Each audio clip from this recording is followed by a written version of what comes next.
Hello everyone, you are watching now the first chapter of class 11th biology। सबसे पहले हम आज discussion करते हैं यूनिट फर्स्ट के बारे में।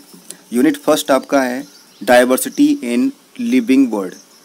लिविंग वर्ल्ड मीन्स हमें लिविंग और नॉन लिविंग के बारे में डिफरेंस इस चैप्टर में पढ़ना है, या इस यूनिट में हम देखेंगे कि लिविंग और नॉन लिविंग में डिफरेंस क्या होता है।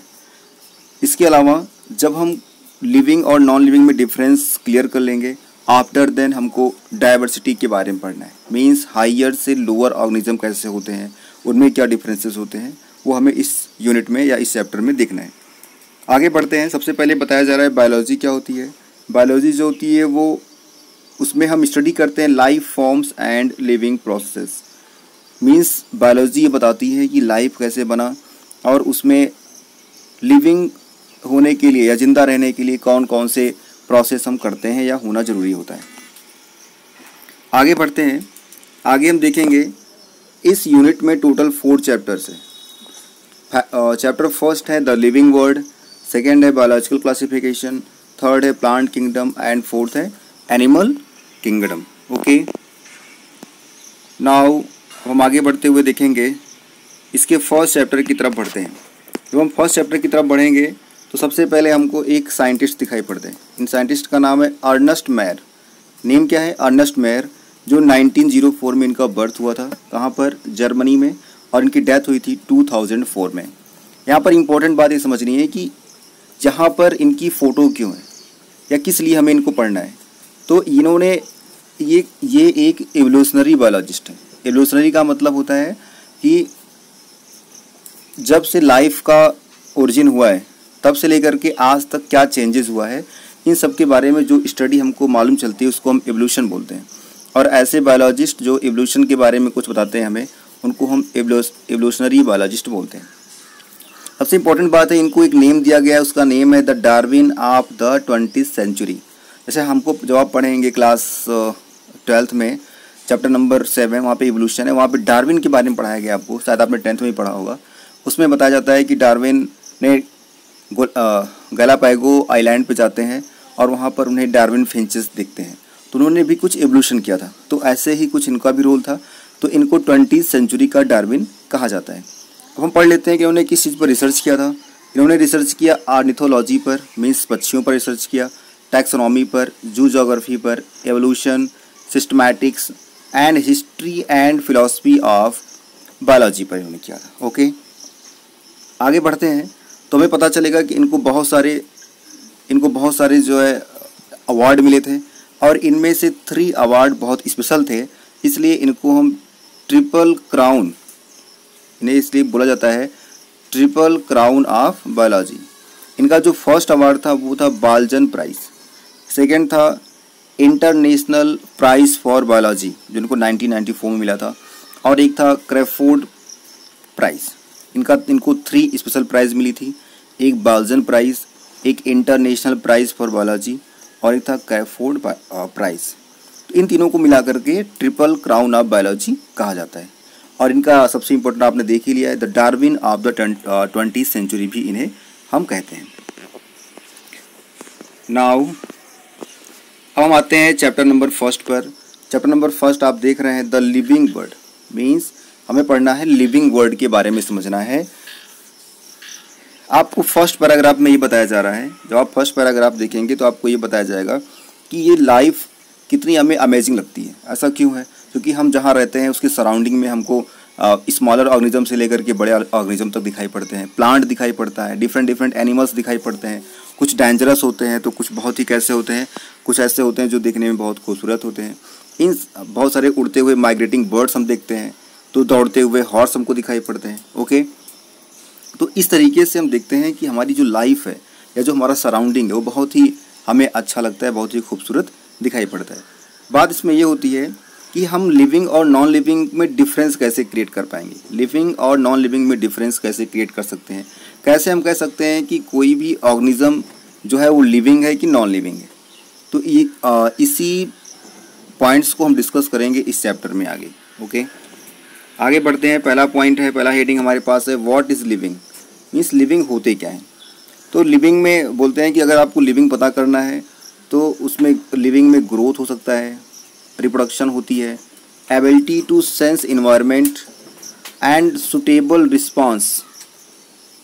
अगर कोई लिविंग है तो उसमें ग्रोथ हो सकता है, होता होगा, रिप्रोडक्शन होता है, ability to sense environment means अपने आसपास जो भी इन्वायरमेंट में जो चेंजेस हो रहा है उसमें उस चेंज के लिए या उस चेंज के अगेंस्ट में वो रिस्पॉन्स भी शो करते हैं।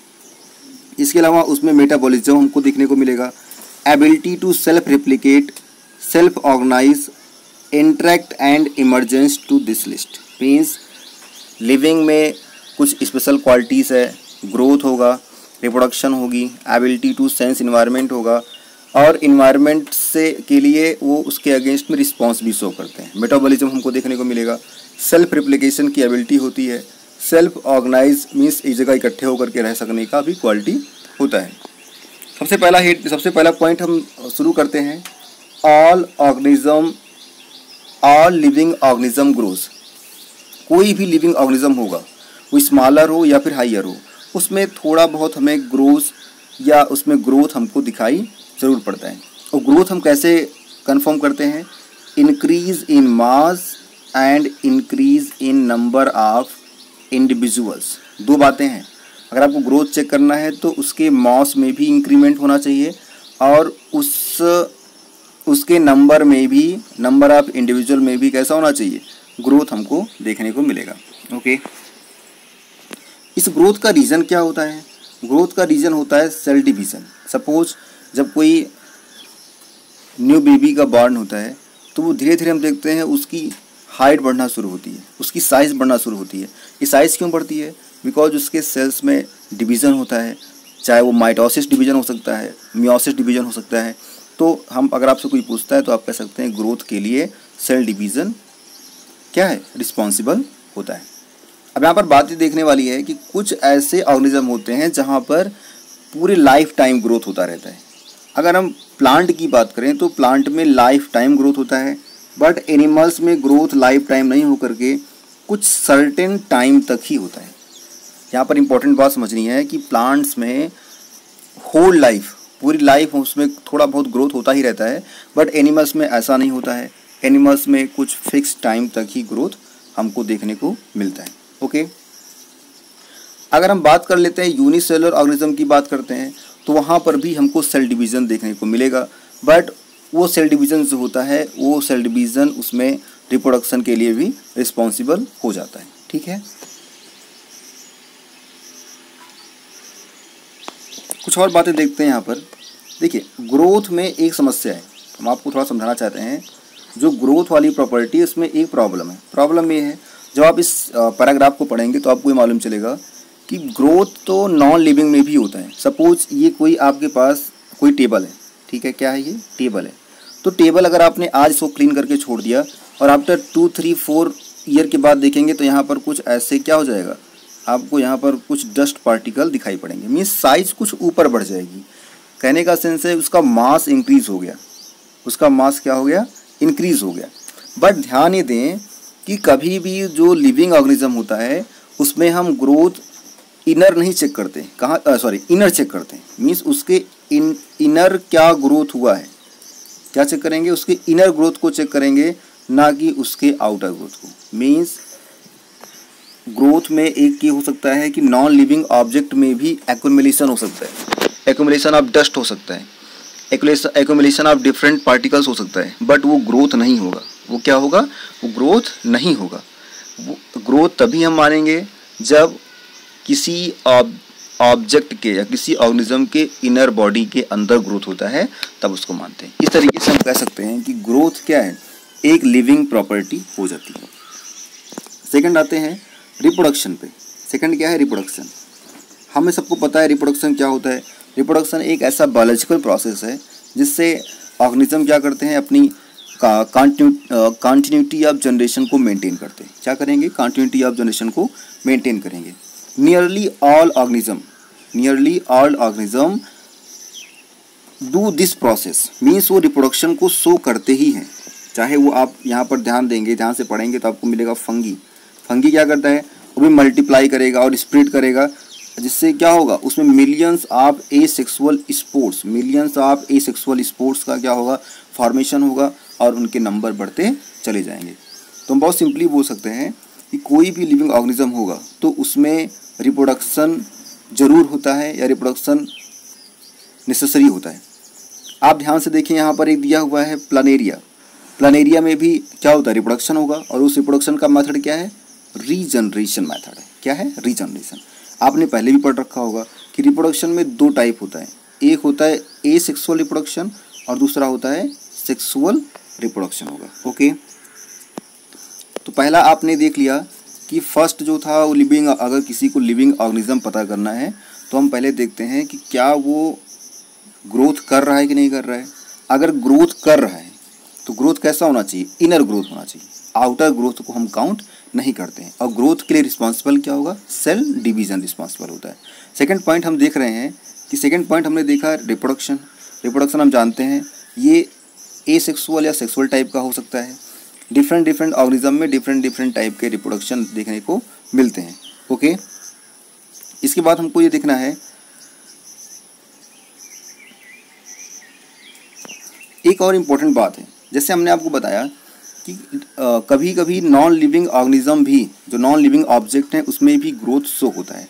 वैसे ही ज़रूरी नहीं है कि सारे ऑर्गेनिज्म में रिप्रोडक्शन हो ही, कुछ ऐसे भी ऑर्गेनिज्म हैं जो रिप्रोडक्शन नहीं कर पाते। अगर आप एग्जांपल देखें, यहाँ पर एक बहुत इंपॉर्टेंट लाइन है, डू नॉट रिप्रोड्यूस, जैसे mules, sterile worker bees, infertile human couples, इन सब में रिप्रोडक्शन नहीं होता है।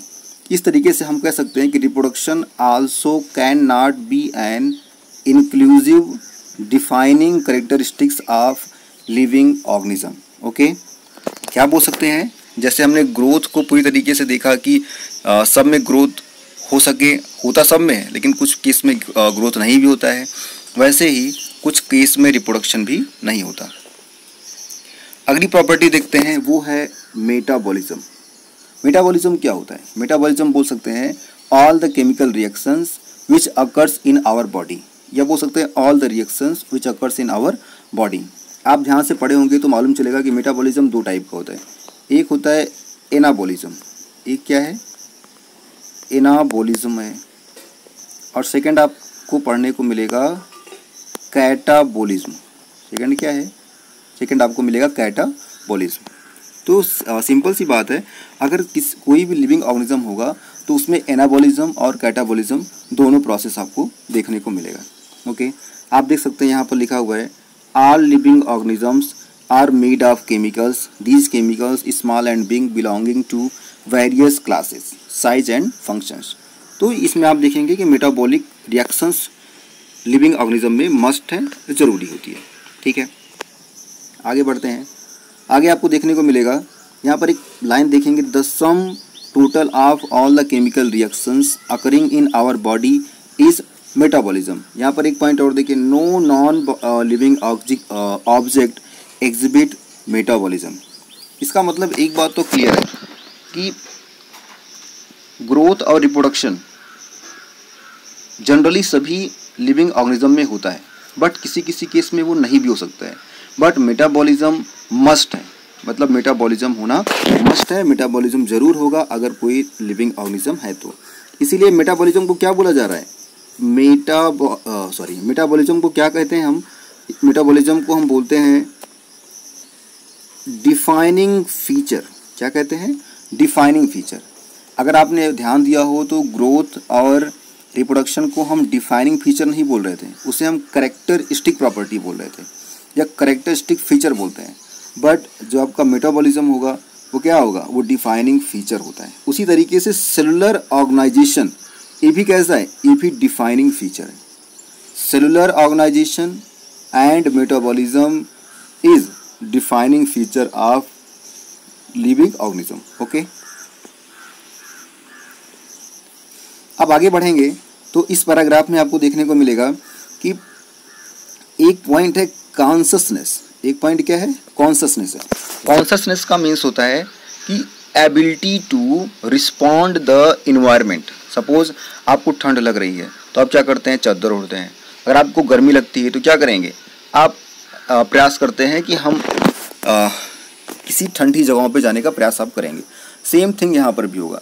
अगर एग्जाम्पल आपके आसपास रहने वाला जो नॉन लिविंग है, लाइक दैट कोई बेड है, लाइक दैट कोई अदर मटेरियल्स है, आपकी कॉपी है, बुक है, टेबल है, तो ये सब उनमें चाहे वो आप उनमें इन्वायरमेंट में जो चेंज होता है उसके लिए वो कोई रिस्पॉन्स शो नहीं करते। इसका मतलब आप कह सकते हैं कि metabolism, cellular organisation and consciousness ये कैसे होगा, ये हो गए आपके डिफाइनिंग प्रॉपर्टी, क्योंकि अगर लिविंग होगा तो उनमें ये तीनों प्रॉपर्टी मस्ट होगी।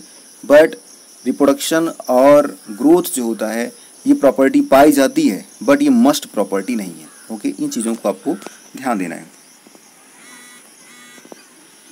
आगे बढ़ते हैं।